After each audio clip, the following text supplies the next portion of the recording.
পয়লা বৈশাখে আজ বসুন্ধরার ঘট আঁকবো। প্রতি বছর বৈশাখের এই প্রথম দিনে মা তুলসী মন্দিরে বসুন্ধরার ঘট দেয়, আর আমিও রং তুলি দিয়ে ঘটকে নতুনভাবে সাজিয়ে দিই। যদিও আগে খালি ঘটই দেওয়া হতো, তারপর আমি যখন রং দিয়ে এটা ওটা এঁকে বেড়াতাম, মা দেখে বলতো ঘটেও একটু রং করে দে না, তাহলে দেখতে ভালো লাগবে। সেই থেকে মায়ের জন্য প্রতি বছর নতুন করে একটা বসুন্ধরার ঘট এঁকে দিই। প্রদীপ হাতে এক বাঙালি গৃহিণী, এরকম একটা ভাবনা মাথায় আসতে আমি যামিনী রায়ের স্টাইলে এটা আঁকার চেষ্টা করেছি। তোমরা দেখে জানিও কেমন হয়েছে আঁকাটা।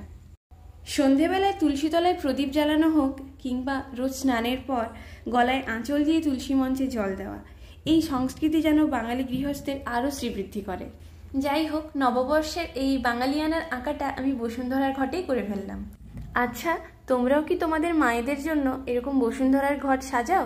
আমাকে কিন্তু কমেন্ট করে অবশ্যই জানিও। এখানে আমি পুরো হলুদের ওপরে লাল আর সবুজ দিয়ে এরকম ঢেউ খেলানো কিছু কলকা করে নিয়েছি। লাল মাটির যে ঘটগুলো হয় আমি ভেবেছিলাম তাতে করব, কিন্তু আমাদের এখানকার বেনে দোকানে বসুন্ধরা ঘটের জন্য এগুলোই পাওয়া যায়, তাই কি আর করা যাবে, যা পেয়েছি তাতেই এঁকে নিয়েছি। বসুন্ধরার ঘট এবার একদম রেডি। তুলসী মন্দিরে এবার এটা ঝোলানো হয়ে যাবে। তোমরা দেখে বলো কেমন লাগছে তোমাদের এই ডিজাইনটা। আর সবাইকে জানাই শুভ নববর্ষ।